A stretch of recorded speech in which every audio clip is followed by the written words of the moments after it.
Plate ভাতের বিনিময়ে যদি জীবন নিতে পারে তাহলে জীবনের বিনিময়ে আমরা জীবন চাইতে পারি না?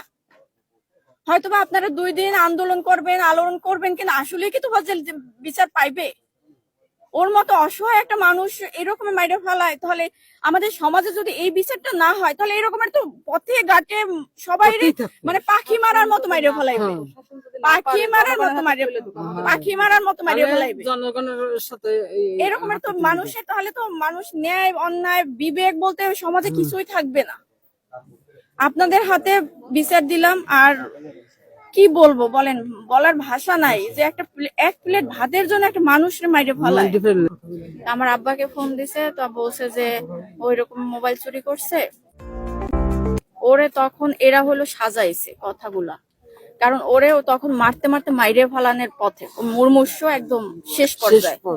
সেই ক্ষেত্রে তখন হলো ওরা একটা মানে যে তাহলে মারছে কিসেবে, কেন মারছে, এই জন্য হলো ওরা হলো বলছে যে সকালে 5টা মোবাইল নিয়ে গেছে, এরপরে আবার বিক্রি করে আবার বিকালে আসছে। একটা মানুষ যদি একটা মোবাইল চুরি করে সেখানে কি দ্বিতীয়বার কি যায়? আর ওর কি ওই বুদ্ধি ছিল যে একটা মোবাইল, ও 1 প্লেট ভাতের জন্য গেছে, আর সেখানে 1 প্লেট ভাতের বিনিময়ে ওর জীবনটা কাটে নেওয়া হয়েছে। ও সবাই শুধু ভাতের জন্য আপনি আপনার পরিচিত, ওর পরিচিত, হয়তো 50 টাকা চাইতো, হয়তো বাবু যে আমার একটা খাবার কিনে দাও। এই হলো ওর সীমাবদ্ধতা ছিল, ওর খাবার, ওর আচার আচরণের, ওর উদ্ভাট, ওর পাগলামির। হ্যাঁ, কিন্তু এরকম একটা মানসিক রুগীরে, অসহায়, যার মা নাই, বাবা নাই, ভাই নাই, বোন নাই, কত মিনতি করছে। আমার বাবাকে ফোন দেওয়া হয়েছে, আমারে ছাইড়া দেন, আমার মামা এসেন ছাড়াই নেবে, আমার ভাবি আছে, আমি এরকমের চোর না, তারপরও মারছে। আমি পরে কথা বলছি, বলে কি একটা পাগল মানুষ, তার মামার নাম্বার মুখস্থ থাকে, তার বাপের নাম্বার মানে সরি তার ভাবির নাম্বার মুখস্থ থাকে, তার চাচাতো ভাইয়ের নাম্বার মুখস্থ থাকে, সে কেমন পাগল? সব পাগল তো একরকমের না। আমি 10:30টার দিকে হলো জানতে পারছি, আমার আব্বাকে হয়তো বা 10টা 15-তে কল দিছে। তো আমি হলো মানে রান্নাঘরে ছিলাম, তো আমি আইসা আব্বাকে ব্যাক করছি, বলে কি এরকমের তোফাজ্জল রে।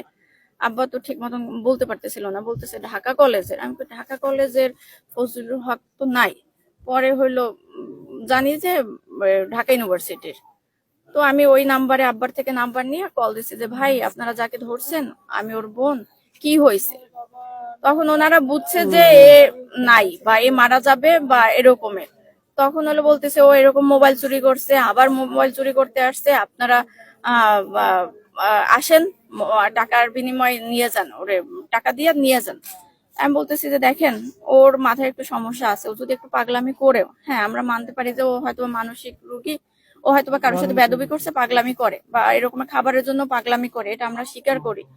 কিন্তু যে ও মোবাইল চুরি করবে বা ই করবে এরকমের না।